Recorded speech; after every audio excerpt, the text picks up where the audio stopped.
Assalamualaikum warahmatullahi wabarakatuh. Alhamdulillahilladzi arsala rasulahu bil huda wa dinil haqq liyudhhirahu 'ala dini kulli wa kafa billahi shahida. Asyhadu an la ilaha illallah wahdahu la syarika lah wa asyhadu anna sayyidina Muhammadan abduhu wa rasuluhu la nabiyya ba'da. Allahumma salli wa sallim wa barik ala sayyidina Muhammadin wa ala alihi wa sahbihi ajma'in, amma ba'du. Sepatutnya marilah pertama-tama kita memanjatkan puja dan puji syukur kehadiran Allah Subhanahu wa taala yang pada malam hari ini telah memilih kita semua untuk hadir di Masjid Ar-Riyadh yang insyaallah Allah Subhanahu wa taala menurunkan rahmatnya di dalamnya dalam rangka untuk melaksanakan sholat wajib maghrib dan isya insyaallah, sekaligus untuk thalabul ilmu. Mudah-mudahan kehadiran jamaah sekalian senantiasa mendapat ridho dari Allah Subhanahu wa taala dan diniati ikhlas semata-mata mengharap ridho Allah Subhanahu wa taala. Yang kedua, salawat dan salam kita panjatkan agar senantiasa Allah limpahkan kepada Nabi kita Muhammad SAW beserta ahlul bait beliau, para sahabat, para tabi'in, serta tabi'ut tabi'in, serta kaum mukminin mukminat, para muslimin wal muslimat hingga akhir zaman nanti. Ma'asyiral hadirin jamaah salat maghrib dan isya Masjid Ar-Riyadh yang dirahmati Allah Subhanahu wa taala. Insyaallah pada kesempatan yang berbahagia ini kita akan mengikuti kajian Islam dengan tema Al-Quran Spirit Kemenangan. Dalam masa ini umat Islam banyak difitnah, banyak dipinggirkan, banyak diprovokasi, sehingga seolah-olah umat Islam dalam keadaan tertindas.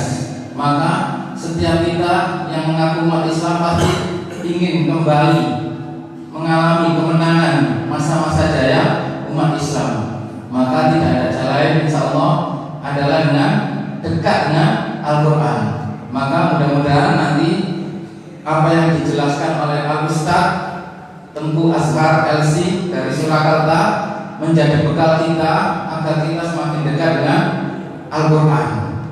Insyaallah kajian ini akan disampaikan oleh Al-Ustaz Tengku Azhar LC dari Surakarta ketika adzan isya, dan ternyata materi belum selesai. Al-Ustaz nanti kita skors untuk adzan isya, kemudian dilanjutkan menyelesaikan materinya. Kalau memang perlu ada tanya jawab, ada yang bertanya bisa dilanjutkan dengan tanya jawab. Begitu Ustaz. Mudah-mudahan kajian ini berlangsung dengan sukses dan senantiasa mendapat ridho Allah Subhanahu wa taala. Dan juga kami mewakili takmir Masjid Ar-Riyadh, jika ada kurang lebihnya dalam penyelenggaraan kajian Islam pada malam hari ini, kami mohon maaf yang sebesar-besarnya. Untuk kemudian seluruh waktu kajian ini akan kami berikan kepada Al-Ustaz Tengku Azhar rahimahullah. Demikian dari saya. Wabillahi taufiq wal hidayah. Assalamualaikum warahmatullahi wabarakatuh. Monggo tafadhol.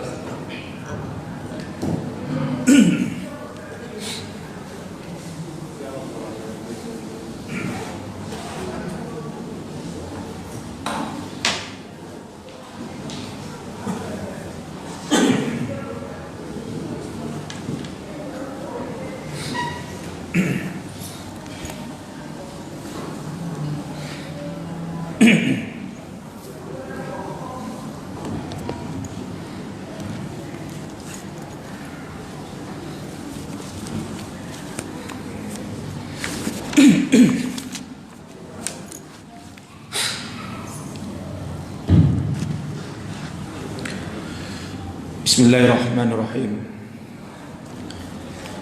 Assalamualaikum warahmatullahi wabarakatuh.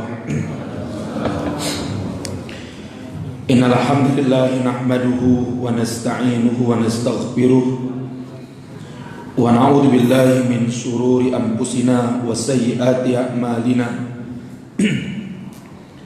May yahdihillahu fala mudilla lahu wa may yudlil fala hadiya lahu. Asyhadu an la ilaha illallah wahdahu la syarika lah wa nashhadu anna Muhammadan abduhu wa rasuluh la nabiyya wa la rasula ba'dah. Yaqulullahu tabaraka wa ta'ala ba'da a'udzu billahi minasyaitonir rajim. Ya ayyuhalladzina amanu taqullaha haqqa tuqatih wa la tamutunna illa wa antum muslimun.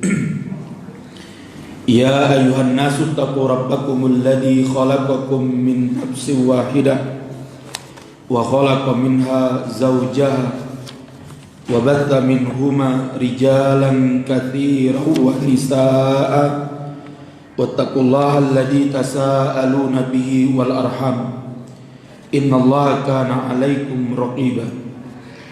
Ya ayyuhalladzina amanu taqullaha wa qulu qawlan sadida yuslih lakum a'malakum wa yaghfir lakum dhunubakum wa may yuti'illaha wa rasulahu faqad faza fawzan 'azima. Amma ba'du, fa inna asdaqal hadisi kitabullah wa inna afdalal hadi hadi Muhammadin sallallahu alaihi wasallam wa inna syarral umuri muhdatsatuha wa kullu muhdatsatin bid'ah wa kullu bid'atin dhalalah wa kullu dhalalatin finnar. Allahumma la sahla illa ma ja'altahu sahla wa anta taj'alul hazana idza syi'ta sahla. Allahumma la ilma lana illa ma 'allamtana innaka antal alimul hakim.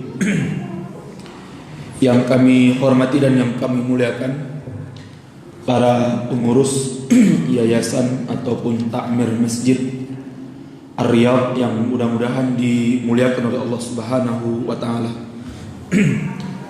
Begitu juga yang sangat kami hormati dan yang kami muliakan al-mukarramun, al-muhtaramun, para alim ulama, para kiai, para masyayikh wal asatid, para tokoh masyarakat, pejabat pemerintahan, dan juga kepada seluruh hadirin wal hadirat, para ikhwan wal akhwat yang mudah-mudahan dimuliakan oleh Allah Subhanahu wa taala.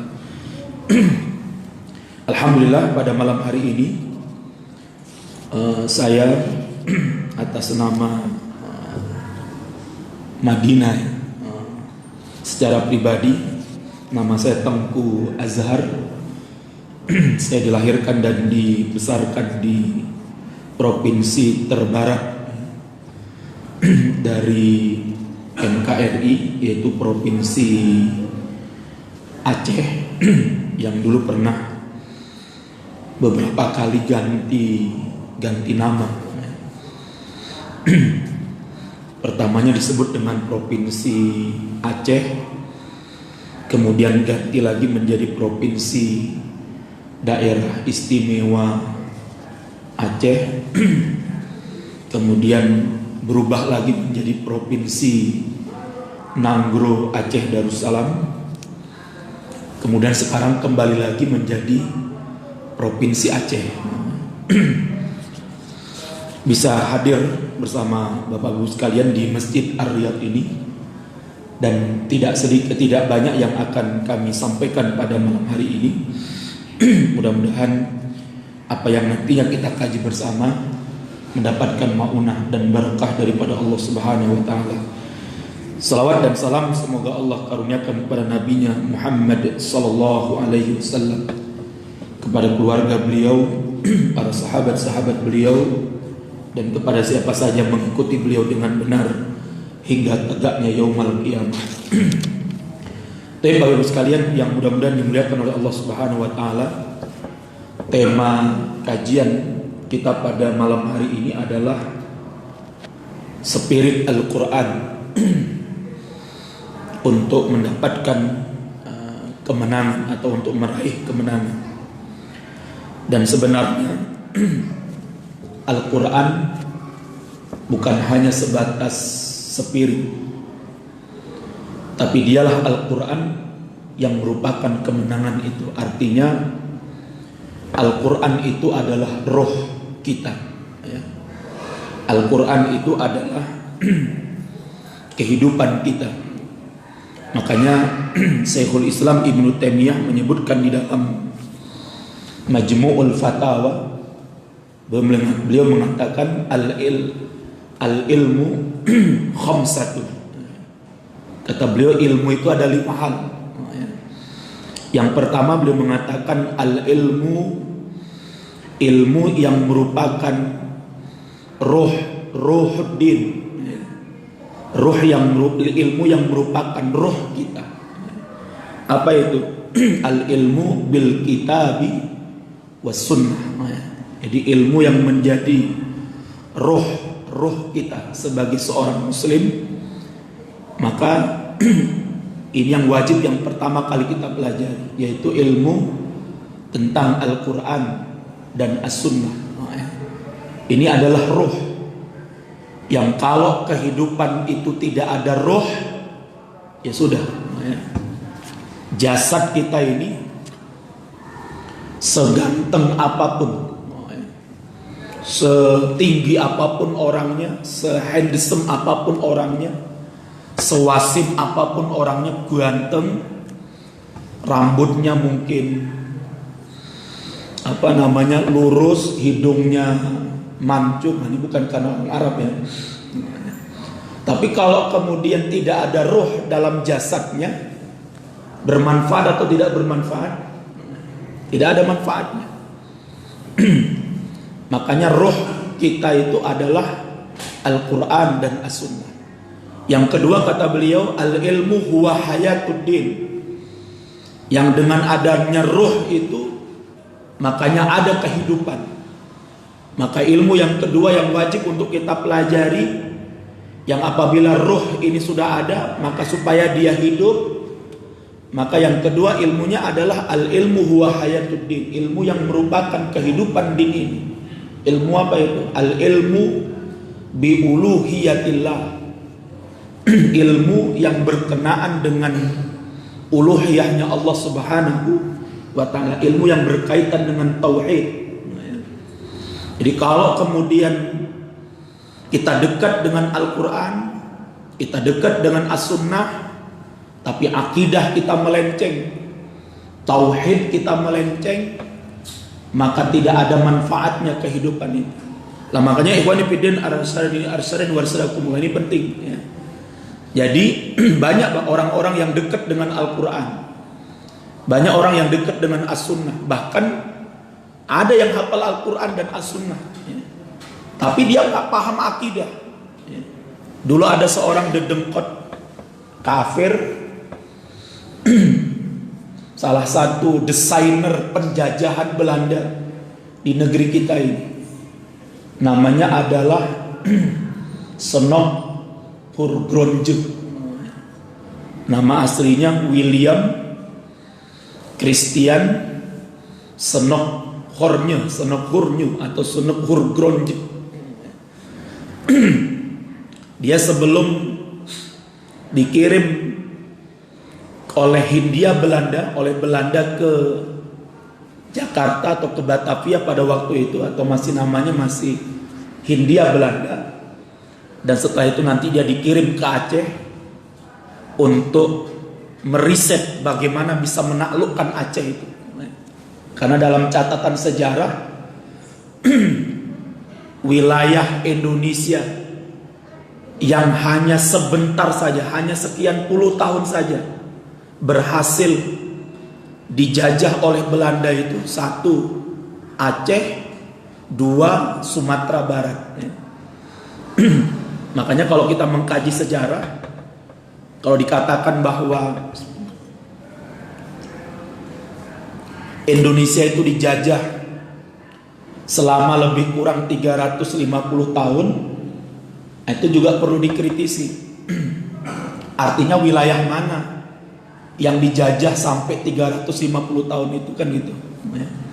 Yang saya baca, wilayah yang dijajah oleh Belanda sampai 3,5 abad itu ya Pulau Jawa itu.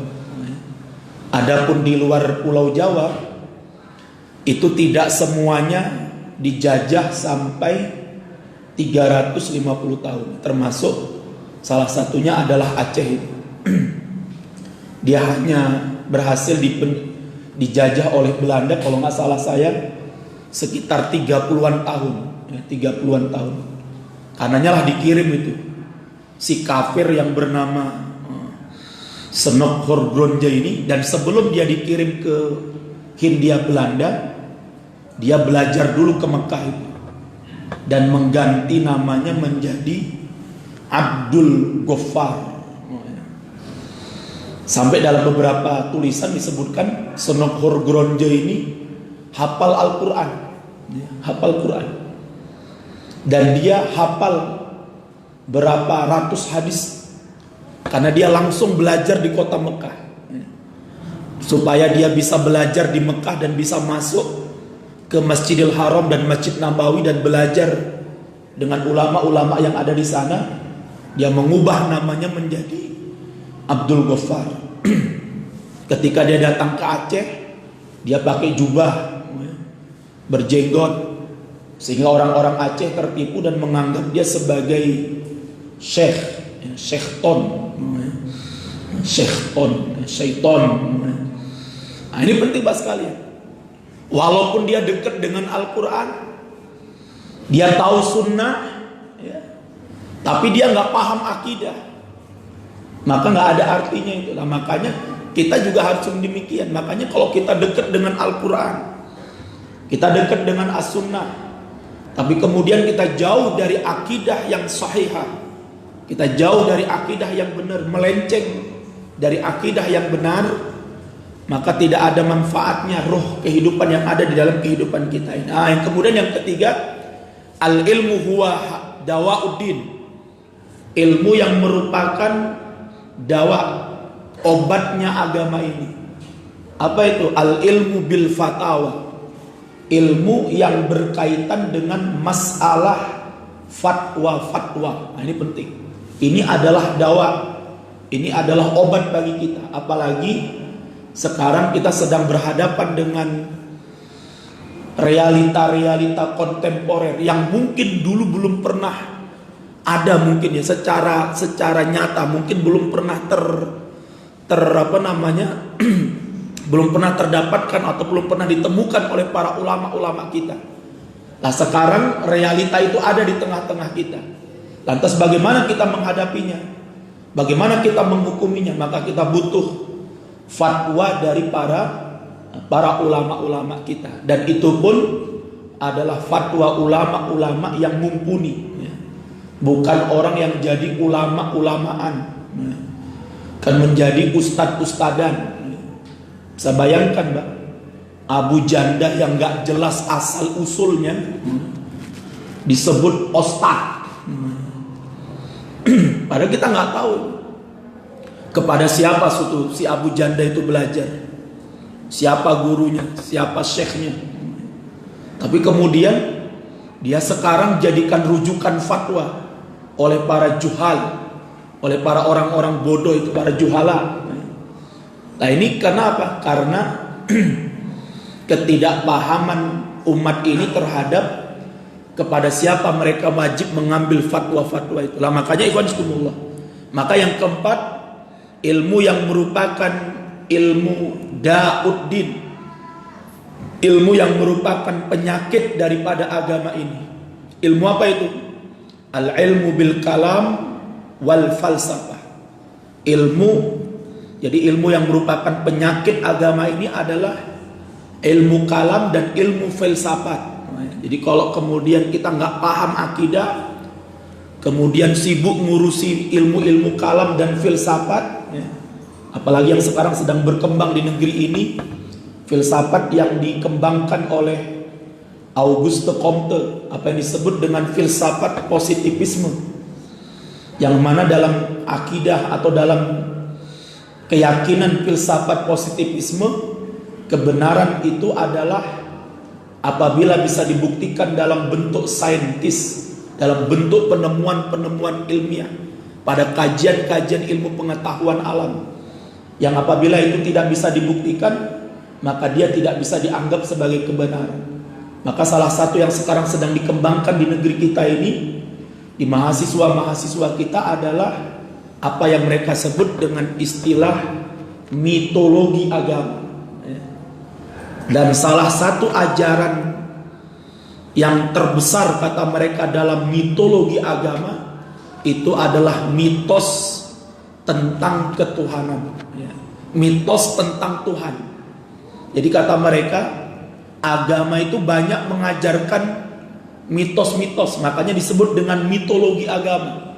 Mitos-mitos yang berkembang, yang diajarkan oleh para penganut agama, oleh para pembesar-pembesar agama. Dan kata mereka, salah satu mitos agama terbesar itu adalah mitos tentang Tuhan. Jadi kata mereka, Tuhan itu mitos, Tuhan itu hanya sekedar dongeng. Gak ada itu yang namanya Tuhan itu. Apalagi ngaku sebagai utusannya Tuhan, kan gitu. Makanya di Perancis, mereka ketika melecehkan Rasulullah Sallallahu Alaihi Wasallam dengan membuat karikatur beliau atau membuat kartun-kartun beliau, karena bagi Barat, terutama Eropa, terutama Perancis, jangankan meyakini adanya utusan Tuhan, Tuhan pun mereka nggak percaya gitu. Makanya salah seorang filsuf Jerman mengatakan, sekuler itu adalah nama halus dari ateisme. Jadi Barat kalau disebut ateis, mereka marah. Kenapa? Kasar kalimatnya. Jadi ateis itu kasar. Jadi kalau bahasa kita misalnya kalau ada seorang pezina, misalnya kalau disebut pelacur, itu mungkin kasar. Halusnya itu apa? PSK, mungkin itulah. Jadi kata seorang filsuf Jerman, ateis itu di Barat itu kasar kalimatnya. Itu kalimat kasar ya. Jadi menyebut Barat ateis, nggak percaya Tuhan, itu kasar. Tetapi kalau mereka disebut dengan sekuler, mereka bangga. Padahal kata dia, sekuler dengan ateis itu ya sama. Artinya sama-sama tidak percaya adanya apa? Tuhan. Artinya sama-sama anti terhadap Tuhan. Jadi kalau kemudian Perancis melecehkan Rasulullah Sallallahu Alaihi Wasallam, kata mereka apa? Kami nggak percaya adanya utusan Tuhan gitu loh. Jangankan utusan Tuhan, Tuhan pun menurut kami tidak ada. Kenapa? Karena apa yang ada di alam semesta ini semuanya itu adalah merupakan proses evolusi selama berjuta-juta dan bermiliar-miliar tahun. Jadi itu yang sekarang sedang dikembangkan kembali, teori evolusinya Charles Darwin, yang dalam beberapa tulisan mereka, salah satunya ada namanya Muhammad Amin itu. Dia mengatakan hasil riset dia, nggak tahu risetnya di mana. Dia mengatakan ternyata nenek moyang manusia itu bukan hanya kera, dia bilang, tetapi ada 3 nenek moyang manusia itu menurut dia. Yang pertama kera, yang kedua itu tikus, dan yang ketiga itu ikan. Dia bilang jadi dari tiga binatang inilah yang kemudian mengalami evolusi selama berjuta-juta dan bahkan sampai bermiliar-miliar tahun. Kemudian jadilah manusia. Jadi nggak ada Tuhan di belakangnya, tidak ada pencipta di belakangnya. Jadi kalau ada yang mengatakan itu ada Tuhan, ada Allah yang menciptakan, kata mereka itu hanya sebatas apa? Mitos. Lah maka bahas kalian yang mudah-mudahan dimuliakan oleh Allah. Nah, sekarang anak-anak kita nih gandrung dengan filsafat, sedangkan mereka nggak paham akidah. Bayangkan Pak, dosen saya seorang perempuan ngajar filsafat umum, pertama kali masuk dia bilang, apa kata dia? Menurut saya Allah itu tidak adil.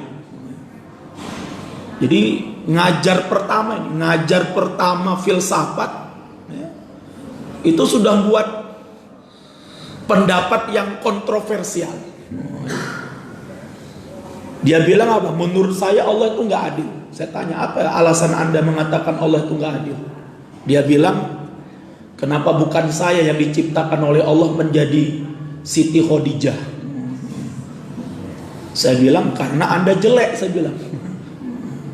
Karena orang-orang seperti mereka ini Pak dikasih dalil nggak mempan gitu. Musdah Mulia itu seorang dedengkot liberal ya. Bahkan seorang penganut feminisme ya.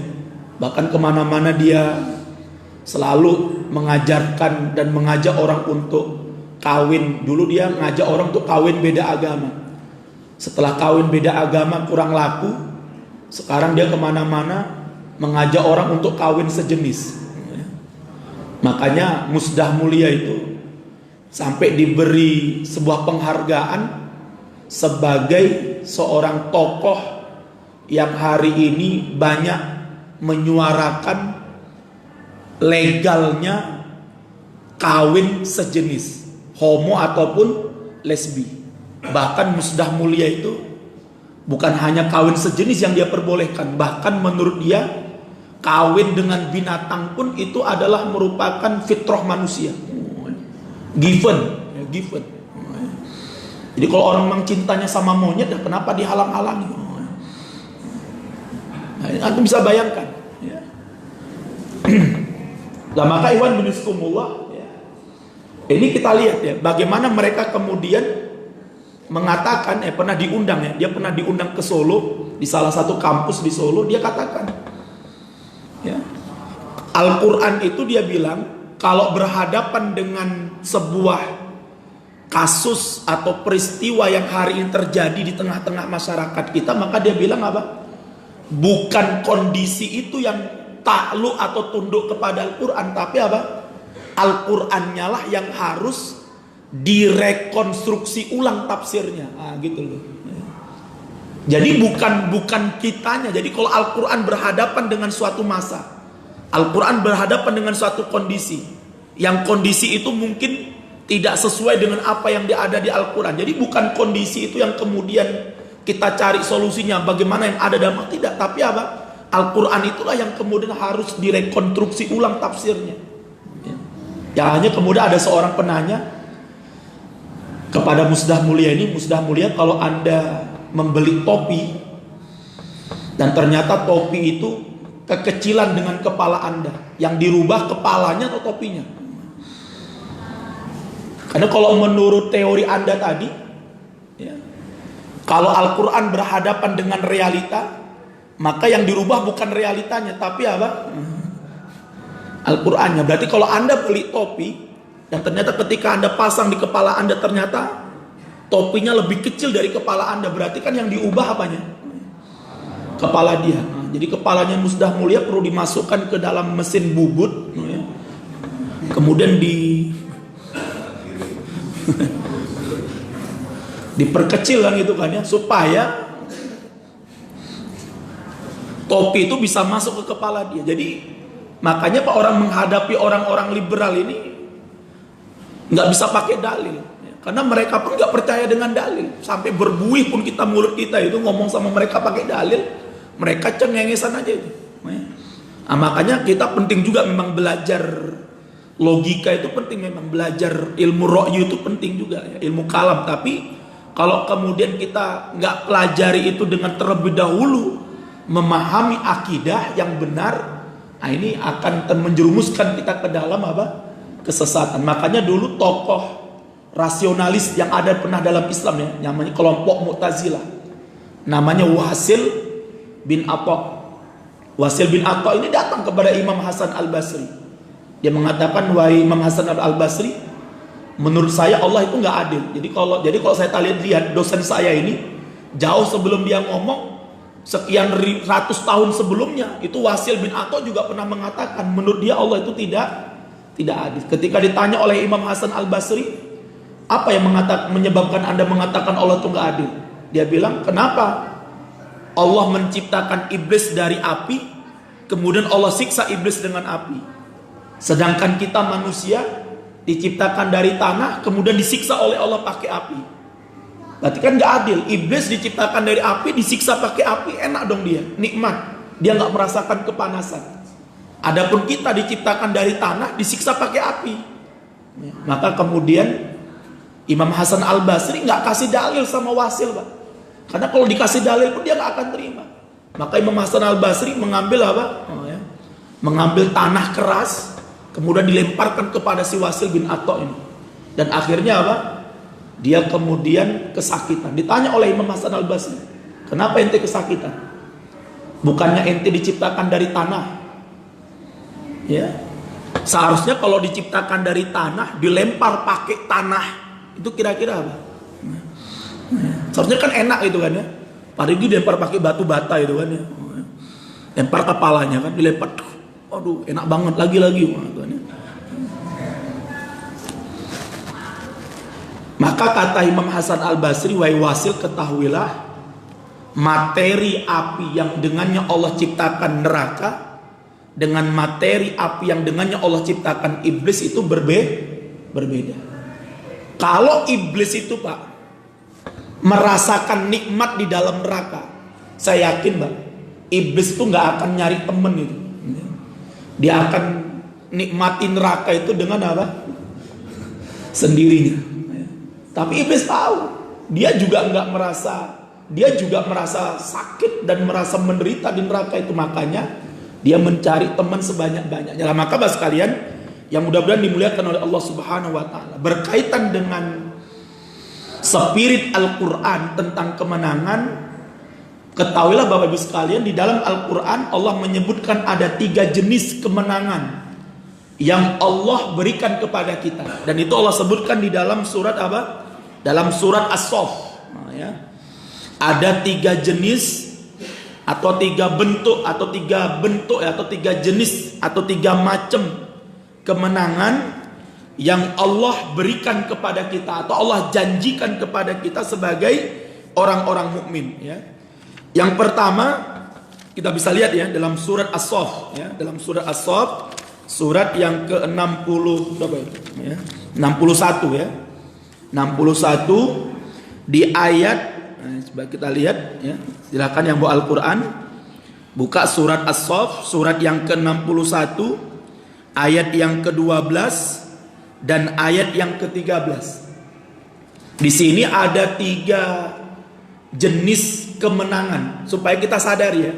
Jadi ada 3 macam kemenangan yang telah dijanjikan oleh Allah kepada kita. Yang pertama apa? Yang pertama Allah menyebutnya di ayat yang ke-12 di ujung ayat itu dengan kalimat apa? Dalikal fauzul azim. Dan itu adalah kemenangan yang nyata. Apa kemenangan yang nyata itu? Kemenangan yang nyata itu dijelaskan oleh Allah pada ayat berikutnya sebelumnya itu ya. Yaghfir lakum dunubakum wa yudkhilkum jannatin tajri min tahtihal anhar wa masakina thayyibatan fi jannati adn. Dalikal fauzul azim. Ini kemenangan yang hakiki, Pak. Inilah kemenangan yang nyata. Apa itu? Yaitu kemenangan yang Allah berikan kepada kita nanti di akhirat. Apa kemenangan yang Allah berikan kepada kita di akhirat? Yaitu Allah Subhanahu wa taala hapuskan dosa-dosa kita dan kemudian Allah masukkan kita ke dalam jannahnya. Itulah fauzul azim kata Allah. Itulah kemenangan yang abadi, kemenangan yang hakiki, kemenangan yang kekal selama-lamanya. Dan kemenangan inilah yang kita berharap besar kepada Allah Subhanahu wa taala.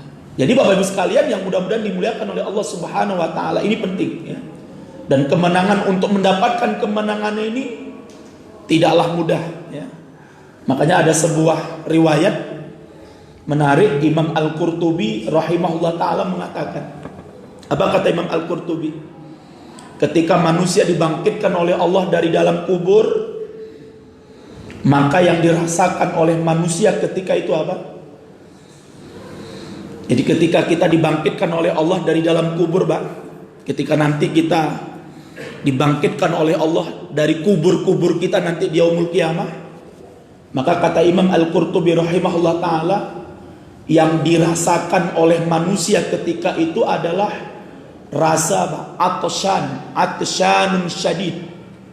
Kita akan merasakan kehausan yang sangat menderita, yang belum pernah kita rasakan kehausan itu sebelumnya. Itu kata Imam Al-Qurtubi. Jadi kata Imam Al-Qurtubi rahimahullah ta'ala, ketika manusia dibangkitkan dari kubur, maka peristiwa pertama yang dialami oleh manusia adalah apa? Dia akan merasakan rasa haus yang sangat berat. Lah ketika dalam kondisi haus yang sangat berat seperti itu, tiba-tiba terpampanglah di depan dia apa? Al-Haud, telaganya Rasulullah sallallahu alaihi wasallam. Kira-kira apa yang terjadi? Kan gitu. Orang dalam kondisi haus yang sangat berat, dalam haus yang sangat menderita dan menyakitkan, tiba-tiba dia melihat di depannya ada sebuah sumur yang sangat besar, sumur yang sangat luas. Yang kata Rasulullah sallallahu alaihi wasallam, ya, gelas-gelas yang ada di dalam sumurku nantinya itu ka'ada di nujum pisama, sebanyak jumlah bintang yang ada di langit, yang rasa airnya lebih manis daripada madu dan lebih putih daripada susu, ya. Siapa yang meminum air dari telagaku, maka kata Rasulullah sallallahu alaihi wasallam, dia tidak akan pernah merasa haus untuk selama-lamanya. Maka Rasulullah kemudian memanggil kaumnya, umatnya, karena setiap nabi itu memiliki haud, likulli nabiyyin haud. Setiap nabi punya telaga sendiri nanti di yaumul qiyamah. Maka Rasulullah kemudian memanggil kaumnya, memanggil umatnya untuk meminum air dari telaga beliau. Dan apa yang terjadi? Maka sekelompok dari umatku, kata Rasulullah sallallahu alaihi wasallam, diusir dari telaga itu. Dia tidak boleh meminum dari air telaga itu. Sampai Rasulullah mengatakan, ya Allah, haula ashabi, bukankah mereka ini sahabat-sahabatku ya Allah? Bukankah mereka ini adalah umatku ya Allah? Kenapa mereka diusir dari telagaku? Maka Allah mengatakan, benar, mereka sahabat-sahabatmu, mereka umatmu, tapi engkau tidak tahu apa yang terjadi pada diri mereka setelah engkau wafat. Lalu sebab itu Bapak sekalian, maka bagaimana rasanya Pak? Bagaimana kita akan merasakan dalam kondisi haus kemudian kita terhalang dari meminum telaganya Rasulullah sallallahu alaihi wasallam. Dan itulah kata para ulama makna dari ayat dalam surat Al-Kautsar. Maka Al-Kautsar itu sebagian ulama tafsir menafsirkannya sebagai apa? Nama dari telaga Rasulullah sallallahu alaihi wasallam. Maka di akhir ayat Allah mengatakan apa? Inna syani'aka huwal abtar. Orang yang membenci wahai Muhammad, orang yang memusuhi engkau wahai Muhammad, orang yang membenci syariat-syariatmu wahai Muhammad, huwal abtar. Mereka akan tertolak, mereka akan terjauhkan dari rahmat Allah di dunia, dan kelak di akhirat mereka akan tertolak dari haudmu. Nas'alullah alaihi. Jadi Bapak sekalian, ini penting ya. Jadi kemenangan yang kita harapkan sebesar-besarnya dari Allah adalah Allah memberikan kepada kita apa? Al-Fawzul Azim, kemenangan yang hakiki. Apa itu? Allah ampuni dosa-dosa kita dan Allah masukkan kita ke dalam apa? Jannahnya. Mudah-mudahan kita termasuk min ashabil jannah jami'an insyaallah. Amin ya rabbal alamin. Kemudian yang kedua dan yang ketiga, kita lihat kemenangan ini. Apa kata Allah? Wa ukhra tuhibbunaha. Kemudian kata Allah, kemudian ada kemenangan lain yang kalian harapkan, yang kalian sukai, yang kalian inginkan terjadi di muka bumi ini. Apa kemenangan itu? Ada dua kata Allah. Kalau tadi Al-Fawzul Azim, itu kemenangan yang kita harapkan nanti di akhirat. Faman udkhilal jannata faqad faza. Barang siapa yang Allah masukkan ke dalam jannah, maka dialah yang menang. Dan barang siapa yang Allah masukkan ke dalam neraka, maka dia menjadi orang-orang yang merugi. Nas'alullah al-afiyah. Maka ada dua kemenangan lain yang Allah berikan kepada kita di dunia ini, yang kemenangan ini sangat-sangat kita harapkan, sangat-sangat kita inginkan. Apa itu? Yang pertama kata Allah, nasrum minallah. Pertolongan yang datangnya dari siapa? Allah Subhanahu wa taala. Para ulama menyebutkan, Pak, pertolongan ini ada dua bentuk. Yang pertama disebut dengan pertolongan mawahib. Yang kedua pertolongan makasib namanya. Apa itu pertolongan mawahib dan makasib? Pertolongan mawahib itu adalah pertolongan yang Allah berikan kepada orang-orang beriman tanpa ada usaha terlebih dahulu dari mereka. Langsung Allah berikan pertolongan kepada mereka. Yang kedua, pertolongan dalam bentuk makasib. Apa makasib ini? Jadi pertolongan yang Allah turunkan, Allah berikan kepada kita setelah apa? Usaha. Jadi setelah usaha yang begitu kuat, setelah usaha yang begitu besar, setelah pengorbanan yang begitu besar kita berikan, kemudian barulah Allah berikan apa?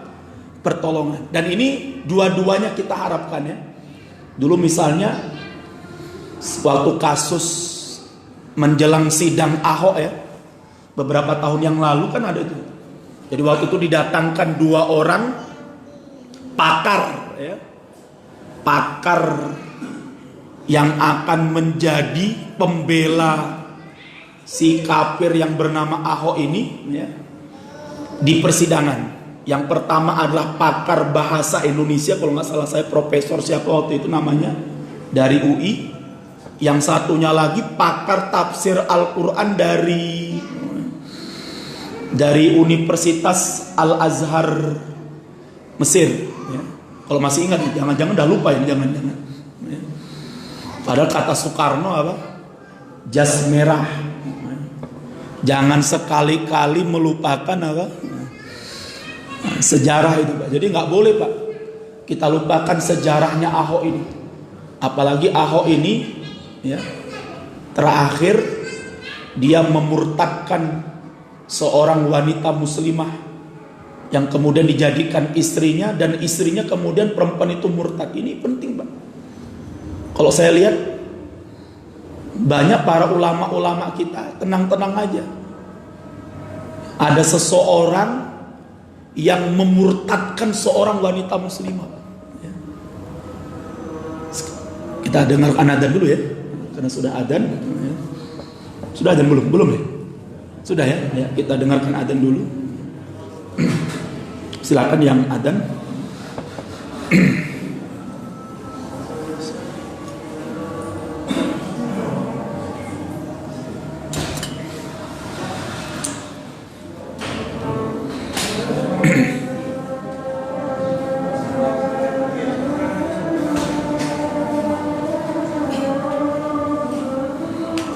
Allah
Ya, kita lanjutkan. Jadi kalau dulu dalam kasus sidang Ahok itu tanpa ada usaha dari umat Islam, tiba-tiba salah satu guru atau salah satu guru besar bahasa Indonesia waktu itu yang akan menjadi tim ahli ya, apakah ucapan Ahok itu mengandung menistakan Al-Quran ataukah tidak. Itu ternyata malam harinya, besoknya mau sidang, malam harinya tiba-tiba dia meninggal dunia. Maka kita menganggap bahwa itu adalah apa? Pertolongan dari Allah tanpa usaha dari umat Islam. Jadi kita nggak ada usaha untuk membunuhnya, tiba-tiba Bang Musa dibunuh pun akhirnya apa? Allah sudah cabut nyawanya terlebih dahulu. Yang kedua, si ahli tafsirnya itu ditelepon oleh Grand Mufti Al-Azhar, Syekh Dr. Muhammad Thayyib ya, Ahmad Thayyib, disuruh pulang ke Mesir sana. Jangan ikuti jangan urusi urusan internalnya umat Islam yang ada di Indonesia. Itu urusan umat Islam, sudah kamu pulang aja. Lah ini ikhwaniskumullah adalah bentuk mawahib ya Allah berikan kepada kita, dan banyak Pak pertolongan yang Allah berikan kepada kita, kepada umat Islam ini tanpa hasil usaha daripada kita. Yang kedua ya, pertolongan yang Allah berikan kepada kita dalam bentuk apa? Pertolongan setelah adanya usaha, makasih ya. Misalnya kemarin ketika umat Islam menginginkan Allahumma yahfaduhu Habib Rizik Syihab kembali ke Indonesia, dan itu luar biasa ya, bagaimana halangan-halangan yang mereka lakukan agar Habib Rizik tidak bisa kembali ke Indonesia. Tapi kemudian apa? Terus ya, umat Islam, orang-orang yang memang berkompeten untuk ngurusi Habib Rizik pulang, terus berusaha, terus sekuat tenaga mengeluarkan kemampuan mereka, tentunya dengan pertolongan Allah pastinya. Bahkan sampai kata Habib Rizik 1 jam sebelum terbang itu tiba-tiba apa? Tiket pesawatnya sudah oke semua, tiba-tiba apa? Salah satu dari putri beliau ternyata gagal terbang. Akhirnya apa? Kembali lagi, karena kalau satu orang gagal terbang, maka yang lainnya tidak akan mungkin bisa terbang. Maka kemudian diusahakan lagi, dicari lagi solusi, sampai kemudian akhirnya Allah turunkan pertolongan. Allah berikan kemudahan kepada Habib Rizik bisa kembali ke Indonesia, yang disambut berapa orang kemarin itu ya? Dan belum pernah ada kayaknya presiden Indonesia disambut pulang kayak gitu kayaknya. Ini penting Mbak sekalian. Itu terjadi setelah kapan? Makasih, setelah usaha kita yang maksimal kita berikan, Masya Allah. Dan akhirnya Allah turunkan pertolongan kepada kita. Itu di sini Pak, belum lagi di medan jihad Pak. Di medan jihad itu Masya Allah, berapa banyak pertolongan yang Allah berikan kepada para mujahidin. Itu dalam bentuk mawahib banyak, dalam bentuk makasib juga banyak ya. Berapa banyak ya? Misalnya apa yang diceritakan oleh Syekh Salamat Hashim, pimpinan mujahidin Muru pada masa dulu ya. Beliau menceritakan bagaimana suatu hari para mujahidin yang ada di Muru ini sudah beberapa hari mereka tidak mendapatkan makanan. Sampailah suatu ketika mereka berjalan di padang pasir di sebuah tempat itu, saking sudah saking laparnya beberapa hari tidak mendapatkan makanan karena mereka tinggal di hutan. Tiba-tiba apa? Mereka tertidur. Karena saking laparnya, mungkin sudah lapar, capek, akhirnya tertidur. Ketika mereka bangun dari tidur, mereka dapatkan apa? Ada puluhan ekor kambing yang sedang makan rumput di sekitar mereka. Dan akhirnya apa? Tanpa ragu-ragu ya, langsung para mujahidin ini nangkepin kambing-kambing ini, dan kemudian mereka sembelih, dan kemudian mereka masak dagingnya, dan kemudian mereka makan. Setelah mereka makan, kemudian mereka istirahat dan tertidur kembali. Setelah tidur, mereka bangkit, bangun dari tidurnya, mereka cari kemana kambing-kambing itu, dan ternyata mereka tidak menemukan kambing itu. Dan ini bentuk pertolongan, dan itu banyak Pak, sangat banyak terjadi di medan-medan jihad itu. Begitu juga kemenangan yang Allah pertolongan yang Allah berikan setelah apa? Adanya makasih, adanya usaha maksimal dari kita. Lah maka Bapak sekalian yang mudah-mudahan dimuliakan oleh Allah Subhanahu wa taala. Ini yang pertama ya. Jadi yang kedua kemenangan yang Allah berikan kepada kita itu adalah dalam bentuk apa? Dalam bentuk pertolongan ya.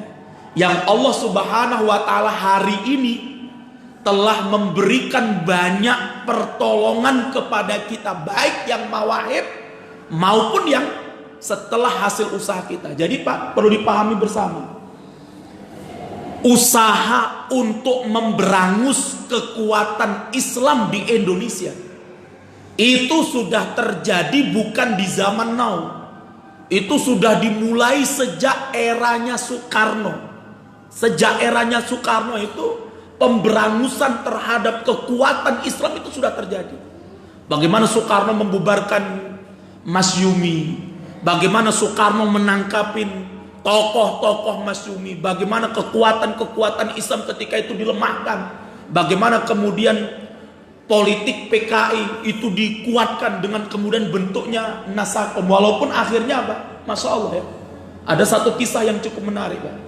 Ada tokoh PKI, tokoh komunis ini yang dia seorang wartawan ya, dan sangat anti terhadap Islam dan terhadap Masyumi. Mereka ini keluarga besar dari namanya Tur. Dulu ada namanya Ananta Pramudia Tur ya. Ini adalah rivalnya Kiai Haji Agus Salim, Kiai Haji Buya Hamka ya. Jadi Ananta Pramudia Tur ini terus menyerang sosoknya Buya Hamka. Begitu juga Buya Hamka mengkritik tulisan-tulisan yang dibuat oleh Ananta Pramudia Tur ini. Tapi menarik, di akhir tuanya Pak, si Ananta Pramudia Tur ini, dia punya anak seorang perempuan.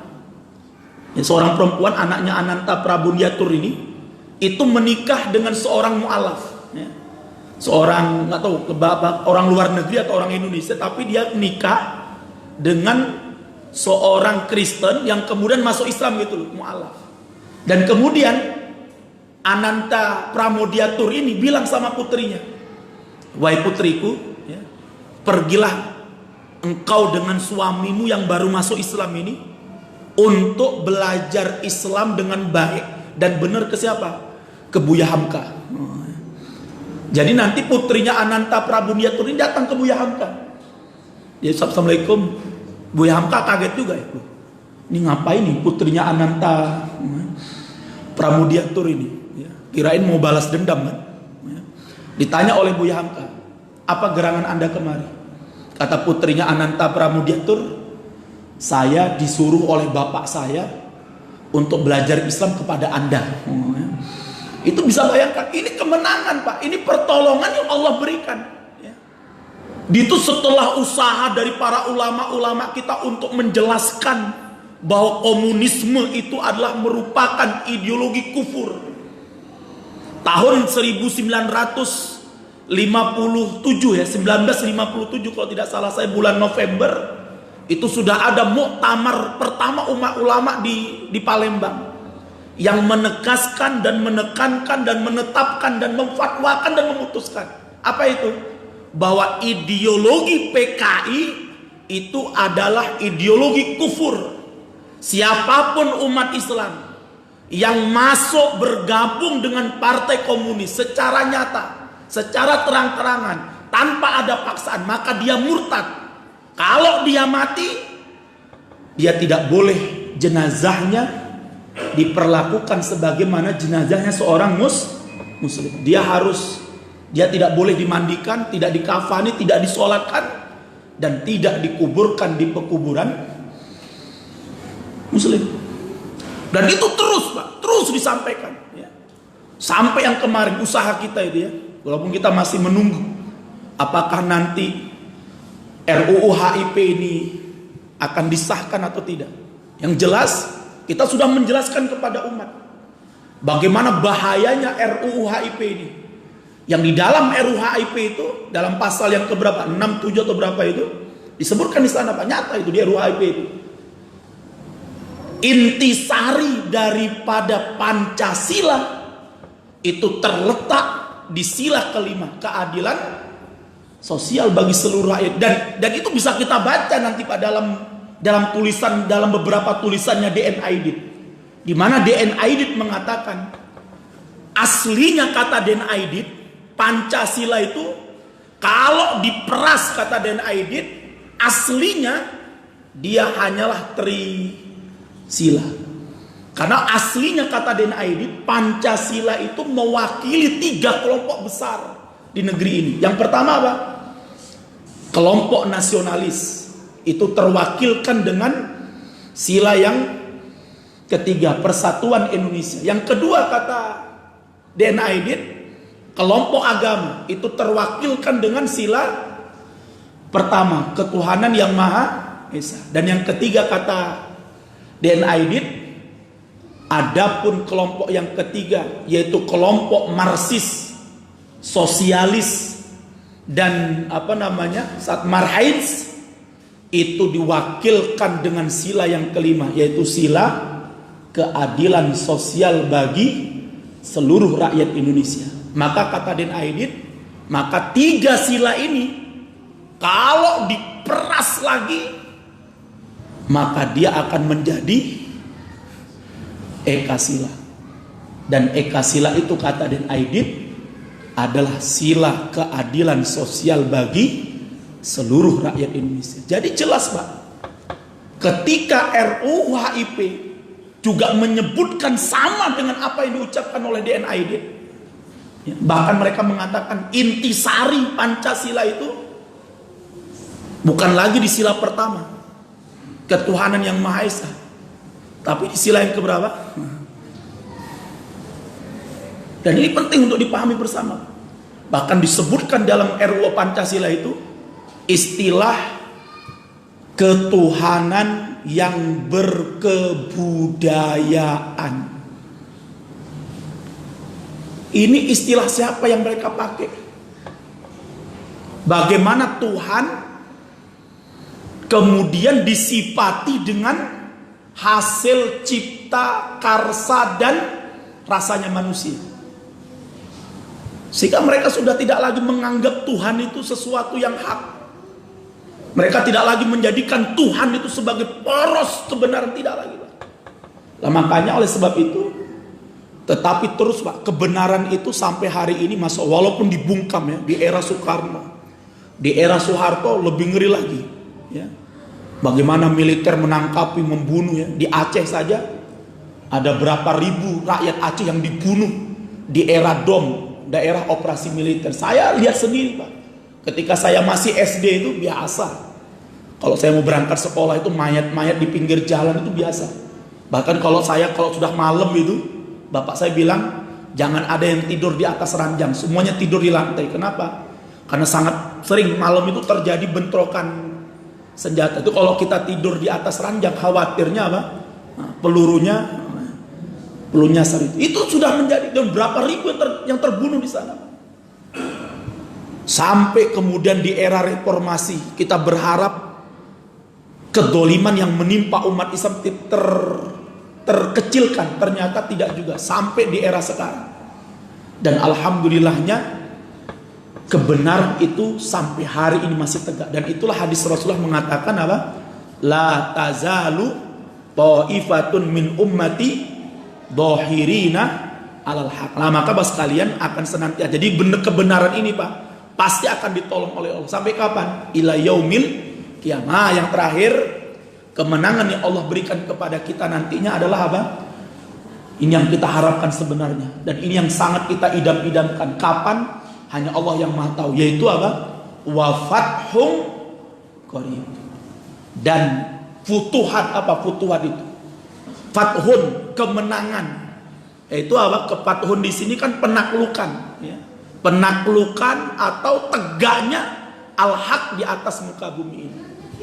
Dalam bentuk apa? Bisa saja dalam bentuk tegaknya sebuah kedaulatan Islam, yang terwakilkan dalam bentuk negara atau dalam bentuk sebuah institusi yang lain, yang jelas itu sudah terjadi pada masa dulu. Islam sudah pernah jaya di atas muka bumi ini selama lebih kurang 1200 tahun, 12 abad, sampai hilangnya kekhilafahan Turki Utsmani pada tahun 1924. Makanya tahun 2024 itu Pak, itu sebenarnya menjadi sesuatu yang sebenarnya dikhawatirkan ya oleh para kufar dan para munafikun. Jadi tahun 2024 Pak, satu itu adalah tahun di mana akan ada pemilu kan itu. Yang kedua, 2024 itu adalah apa? Satu abad umat Islam ya, mengalami hilangnya kekhilafahan dari diri mereka, sehingga kemudian ada kemungkinan tahun 2024 ini adalah awal kebangkitan umat Islam untuk menegakkan kembali institusi kehidupan bernegara yang mereka miliki. Meskipun Pak, jadi kalau kita memahami khilafah, ini penting juga ya. Jadi jangan kita bayangkan Pak, memahami khilafah itu nanti Indonesia ini berubah namanya jadi enggak Pak. Jadi khilafah itu kan pada intinya kan bagaimana terlaksananya syariat, undang-undang dan hukum Allah kan itu. Itu sebenarnya inti daripada khilafah. Enggak harus namanya berubah Pak. Dari dulu Baghdad tetap namanya Baghdad. Dari dulu tetap namanya Palestina itu tetap Palestina. Dari dulu tuh Damaskus, dari sebelum dikuasai oleh Islam sampai setelah dikuasai oleh Islam pun namanya adalah apa? Damaskus. Mesir sebelum ditaklukkan oleh Islam dan setelah ditaklukkan oleh Islam berubah namanya atau tidak? Ya tidak, namanya tetap Mesir. Yaman ya tetap Yaman, Irak ya tetap Irak. Tapi kemudian dulu wilayah-wilayah ini semuanya menjadi bagian daripada institusi daripada kejayaan dan kekuatan umat Islam. Yaitu apa? Mereka masuk dalam kekuasaan kekhilafahan Islam. Artinya apa?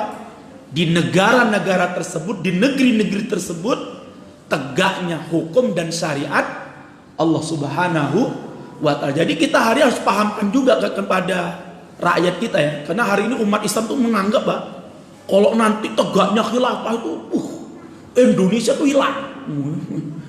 Jadi Indonesia tuh kayaknya hilang, orang-orang jenenge Indo. Nah, ini perlu kita pahamkan kepada umat ya. Jadi yang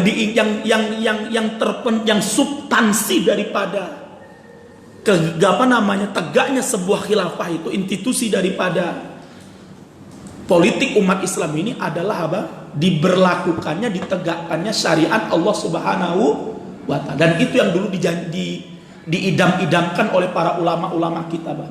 Makanya ulama-ulama kita tuh cerdas. Bayangkan itu kan.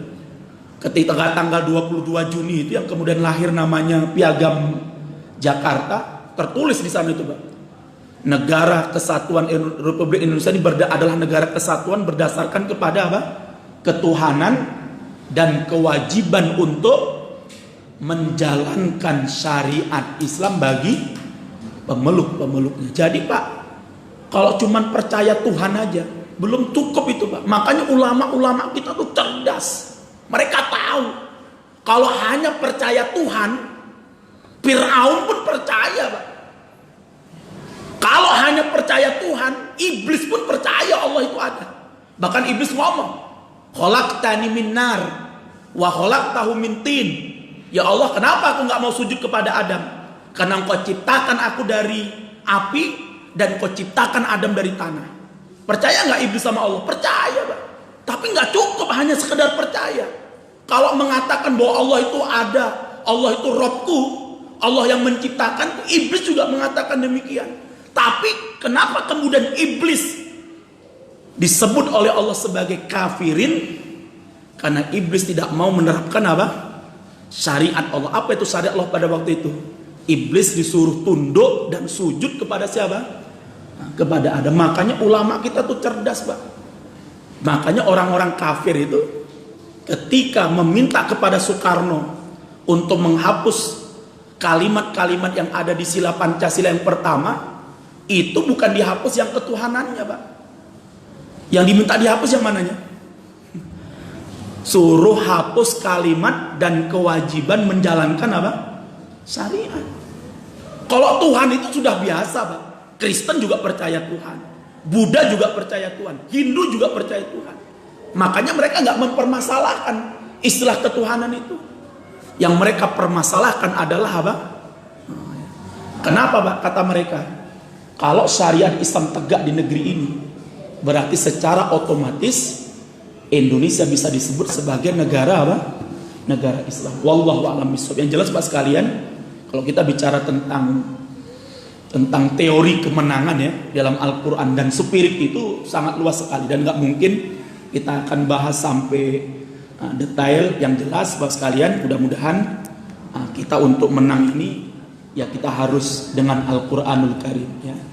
Jadi kalau kita ingin kembali menang, kita harus kembali memenangkan Al-Quran ya. Kita kembali dengan kepada Al-Quran dan berpegang teguh kepada Al-Quran dan As-Sunnah untuk bisa meraih kemenangan itu. Maka kalau kita hari ini sudah tinggalkan Al-Quran, sudah tinggalkan As-Sunnah, kita tidak lagi pernah mempelajari Al-Quran dan As-Sunnah, tidak kami kemudian ada keinginan untuk menerapkan hukum Al-Quran dan Sunnah dengan mengatakan bahwa itu adalah paham radikal dan sebagainya, ya sudah, maka kita akan terjerumus ke dalam lubang kehinaan yang kehinaan itu tidak akan Allah cabut dari diri kita sampai kita kembali kepada din kita Al-Quran dan As-Sunnah itu. Wallahu a'lam bishawab. Maka Bapak sekalian, mudah-mudahan Allah berikan kemenangan kepada kita umat Islam ya, fid dunya wa fil akhirah, dan Allah berikan pertolongan kepada para ulama-ulama kita, para habaib-habaib kita, para asatid-asatid kita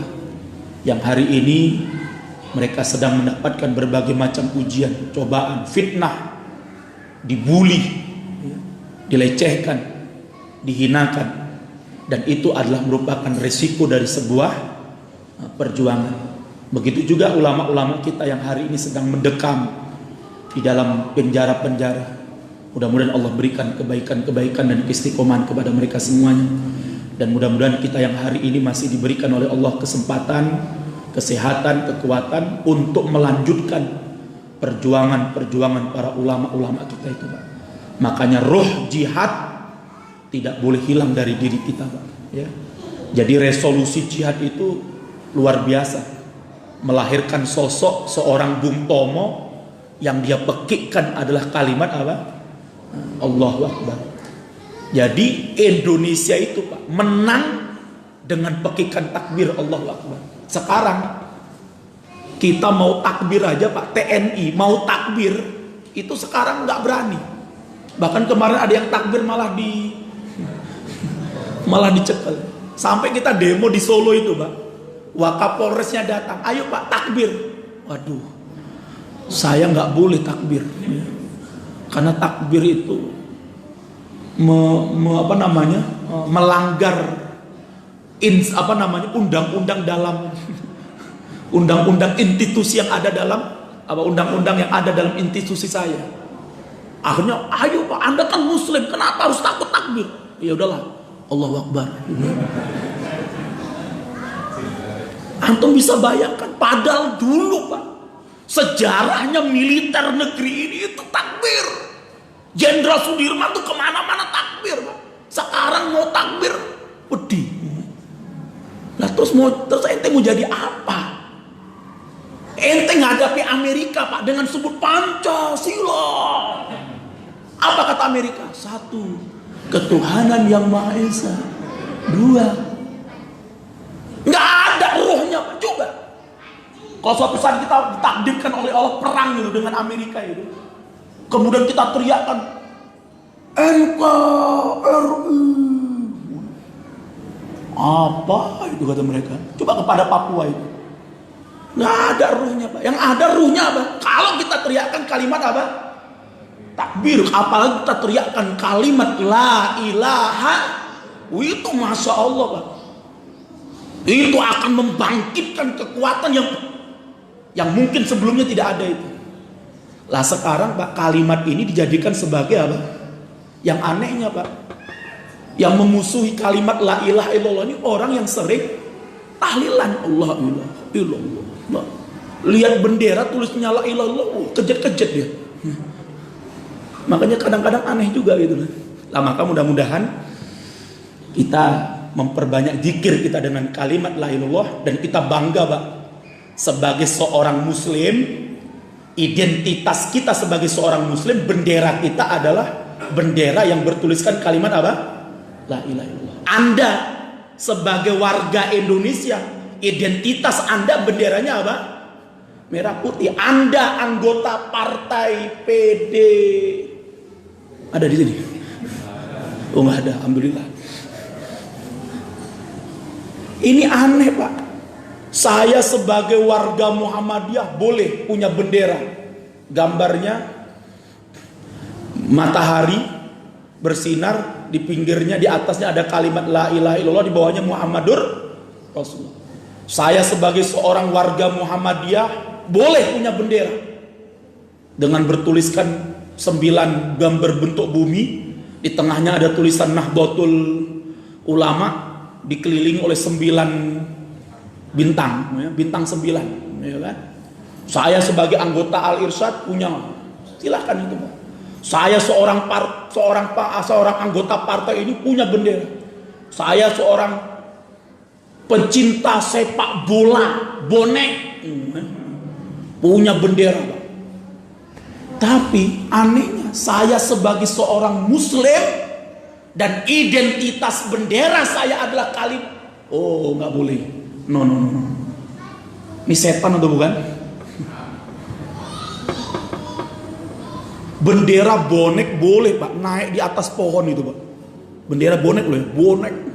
Di Solo ada Pak, bonek juga Pak. Ditaruh tuh benderanya di atas pohon itu, berkibar itu. Dan itu nggak ada yang nurunkan Pak. Tapi coba kalau kita naikkan bendera la ilaha illallah di atas pohon, kira-kira diturunkan nggak? Turunkan, oh baliho loh ya. Padahal ulamanya cuma gini toh Pak, diturunkan Pak sekarang. Dan nurunnya bawa panser lagi.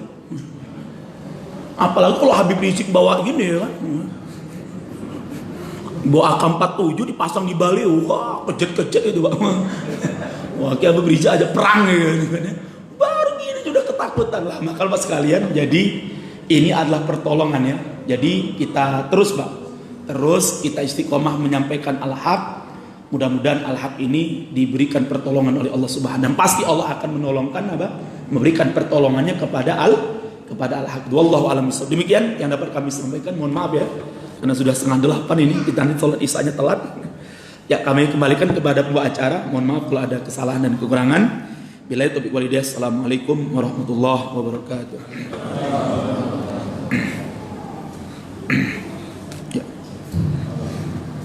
Alhamdulillahirrahmanirrahim. Demikian kajian Islam dengan tema Al-Quran Spirit Kemenangan. Mudah-mudahan apa yang beliau sampaikan membawa manfaat yang besar dalam kehidupan kita, baik di dunia maupun di akhirat, sehingga kita istiqomah di jalan Allah Subhanahu wa taala hingga akhir hayat kita dalam keadaan husnul khotimah. Demikian acara kajian ini, kita tutup dengan doa kafaratul majelis. Bismillahirrahmanirrahim. Subhanallahumma wa bihamdihi, asyhadu an la ilaha illa anta, astaghfiruka wa atubu ilaik. Assalamualaikum warahmatullahi wabarakatuh. Waalaikumsalam. Ya, sebelumnya saya atas nama Aliansi Nasional Anti Syiah Jawa Tengah, itu untuk kegiatan aktivitas kami dalam menghadapi gerakan Syiah yang ada di Solo, kita membawa kalender ya, membawa kalender itu dalam rangka untuk kegiatan aktivis kita nanti di Solo. Silakan Bapak-bapak sekalian yang belum memiliki kalender 2021 nanti bisa mengambil di depan dengan infak ya, infak sebesar Rp50.000. Barakallahu fikum. Assalamualaikum warahmatullahi wabarakatuh.